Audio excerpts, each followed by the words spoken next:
On that 10th of October, someone lifted me up, held me at the window. A dense black mass of human beings, the beautiful tapestry was sold to bystanders at 3 shillings per yard. They say he was searching through the ashes. Now he's gone for good. Where do we go from here? Where do we go from here?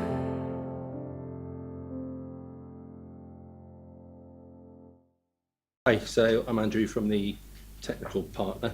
I'll just take you briefly through, we've been asked to talk about the design and technical challenges and any insights that we have with working with other partners.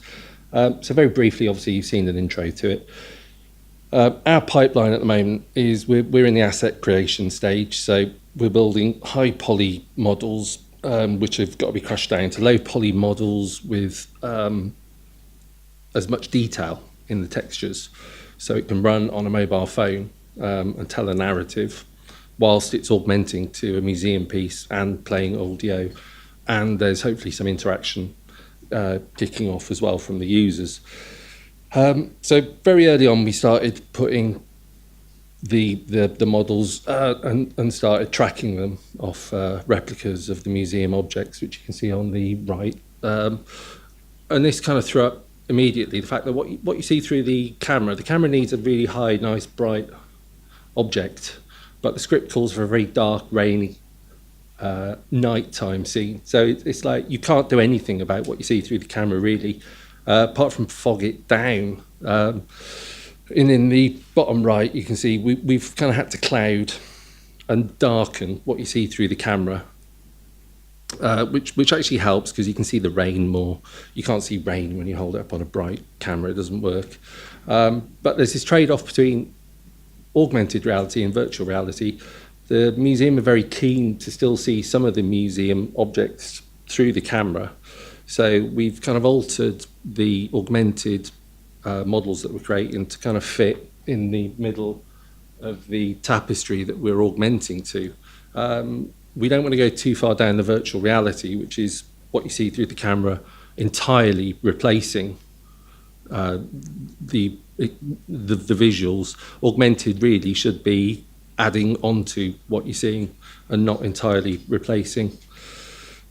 I mean, another issue that the early tests threw up immediately was that we, unlike traditional 2D animation that you watch, 2D, 3D animation, we can't control the camera. So everybody's going to view this from a different angle. And it's kind of been a sticking point throughout the scripting, the communication of ourselves, and how we intend to deliver it. What we're trying to do is actually use the fact that the user controls the distance from the objects that they're looking at and have that trigger animations rather than fighting it. So we can invite the users to get nearer to an augmented experience, but we can't force them. They might be looking somewhere else entirely. We can only kind of tease them in, and then hopefully when they get near enough, we can use that distance from camera to object to trigger the actual animation. I mean, in the top left, the storyboards that we got were saying things like, you know, camera zooms in to show hands exchanging coins, which on a traditional animation, we could do that, but we have no control over that. So it's quite a shift in how we think about storytelling that we're trying to get our heads around still, really. The objects that we're tracking to, 6 in all. We're doing a mix of 2D tracking and 3D tracking, and a kind of a blend, as it were, in between. The stuff on the far left, those are 2D images, and they all track quite nicely. The stuff on the right is, that's a scale model. It's about 6 foot, covered in perspex, and that tracks really well. The 2D images, they're great. We can put anything in front of them so we can tell our story how we feel with those images. Those are just like cities that we've thrown in to test. But Dawson didn't think about augmented reality, stupidly. To try and track this image, if you look at the top half, it's a gradient, a smudge. The bottom half is a muddy, horrible colour. And it's a lovely painting, but from our point of view, pointless. If you look at the right-hand grayscale, that's what computer sees, and it's just a low-resolution grayscale. And this image doesn't track very well at all. What you get is it recognises the image, but you get a wobble. The model that we want to track to it is all over the shop, basically. You can see the top left, that's, again, the in-gallery image, and it's highly reflective. That'll have to be changed. We are changing it to a very low reflective glass, which works brilliantly. But again, the actual image doesn't work. So what you can see in the top two right is we started using 3D tracking to recognise that environment that the image is in. So we're going to enhance around the picture, around the painting, with strong graphics to support it. And it means we can actually get a proper key on that image. But the problem is, as you move in closer with your device, it'll lose the track. So there is a trade-off. We're trying other things, like the bottom left is a very quick CAD model, a cube, really, of the it's a replica in dimension-wise of the image on the bottom right. And that recognises the square shape of the picture frame, and then it keys to that. But again, it's pretty wobbly. We tried to wimp out and use a different image. And the only other image we had was on a light box. But again, as you move the camera in, the phone device in, the camera overexposes because it's looking at a bright light. So it takes a while for that to lock on. And then as you pull out again, the camera readjusts because there's dark in the frame and it loses the track again. So we're working on it. The aeroplane at the bottom, we have to track onto some lace, and that's really what we get from a 3D track is a load of point models, load of point clouds. But you get a nice track you can put over what we like. And finally, we're trying to track to this castle. It tracks really well. So you scan the castle with your device, it recognises it, but we're having issues augmenting accurately the model, which will be a room. We're going to superimpose the room on top of the castle. Little fellas will run around and wave flags and burn the castle down. The bottom left is an in-progress rendering. But what we need to do is, in the very bottom right, we've got a marker, and we need to get that under this perspex, which takes 6 people to lift, so we can tell what the world space is, so we can augment properly to a coordinate system that we can work with. It's doable, so not for a couple of weeks until we get 6 burly chaps. Failing that, we're experimenting again with better quality edge tracking. So I've taken a load of photos of the model. That's created a 3-dimensional computer model in the bottom right, which we'll be able to make a low poly from, and hopefully that will edge track in a similar way to the previous painting. So it'll recognise the bottom left model, augment it onto that model, and then we can put our narrative and have loads of little fellas running around. That's really where we're at the moment. So my two questions that Roman has asked is, what's been the most significant progress in the project, and secondly, what would I do differently? So Andrews, I feel the most significant thing that we've gained is our growing understanding, our improved understanding of how the hell do we use augmented reality in a museum gallery that adds value and just goes beyond the novelty factor, really. And at the end of the day, it's an interpretive tool. So I'm not from a technical background, but I am interested in how it can be used as an interpretive tool. Lots of opportunities and challenges. Andrew's mentioned some of them, so I'll just skip through that. I'll go on to this bit because it's slightly different.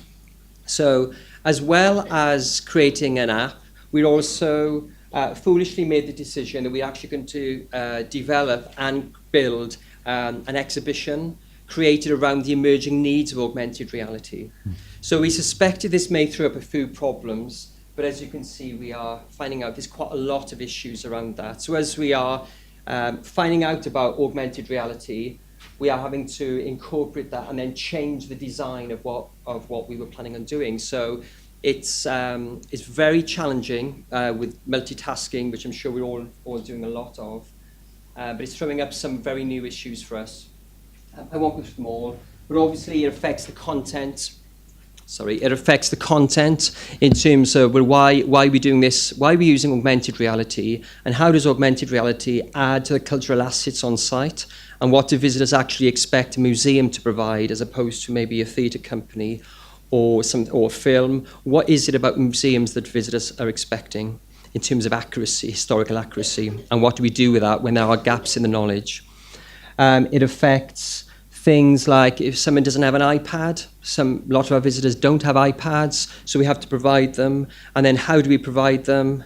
And that's throwing up lots of issues as well, because they need to be safe, they need to be powered, they need to be unnickable, they need to be instinctive to use, they can't swing into other visitors or block other visitors. There's quite a lot of issues around that. Obviously, we need to instruct visitors to how to use.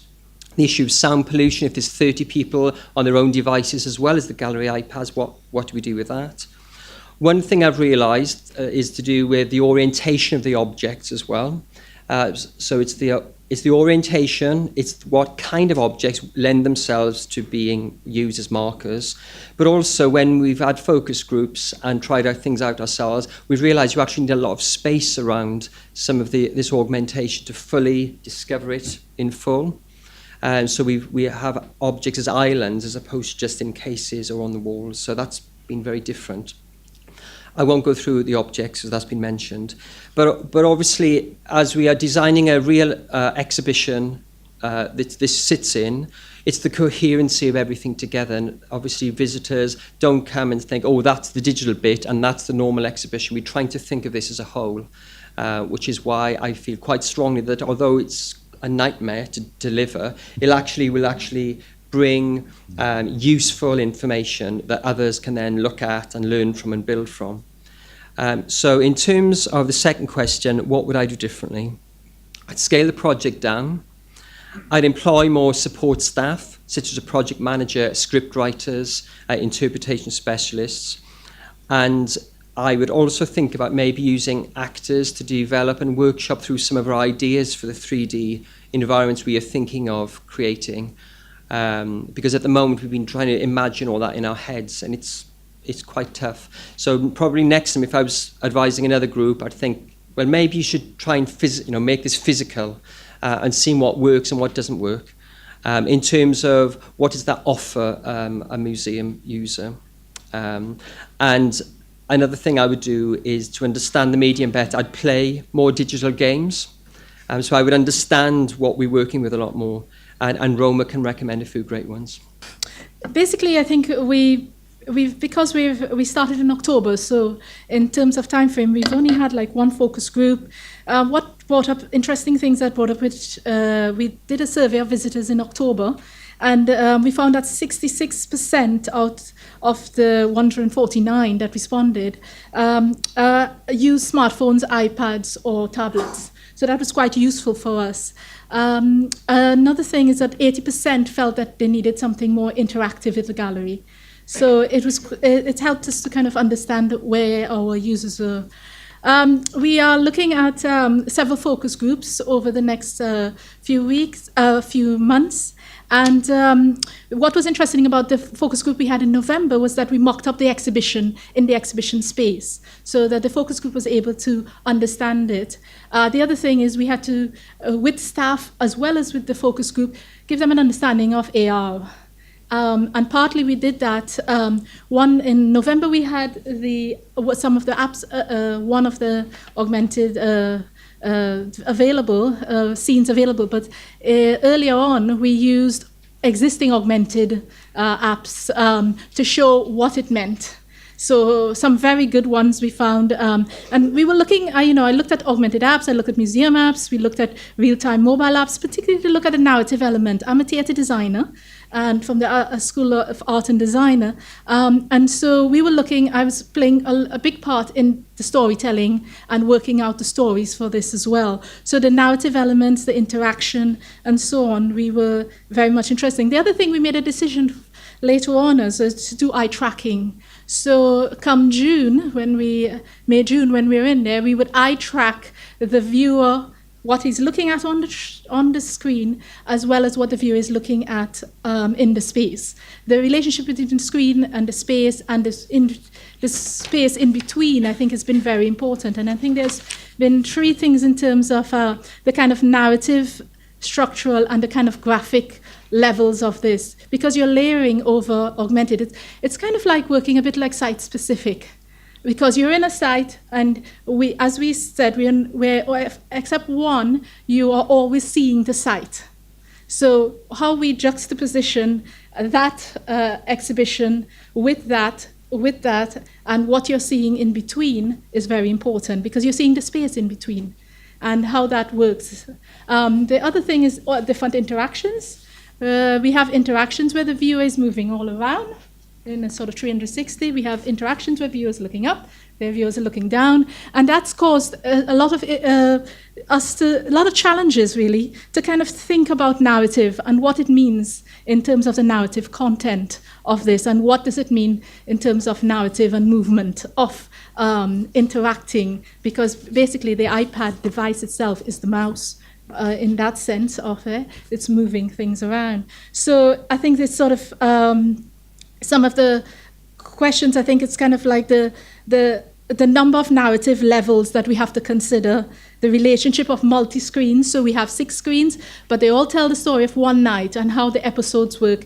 And it's not linear, so you might go to screen 5 and then 4, you might go to 1, 2, 3, 4. How does that story work with the viewer, the visitor, the overall story, the plot, the story world, and the choice of interaction, and the relationship between the sort of live space, the objects, the virtual real-time, the sound, and the story space, which kind of makes up the augmented experience. And I think in the end, what we're asking, I think the exhibition puts a lot of pressure on the visitor, to a certain extent, to actively work. And our aim really is, if we can, in this, to create this active working, that it's pleasurable and not a chore to be able to look at that. And I think that's one of the challenges we are working on still.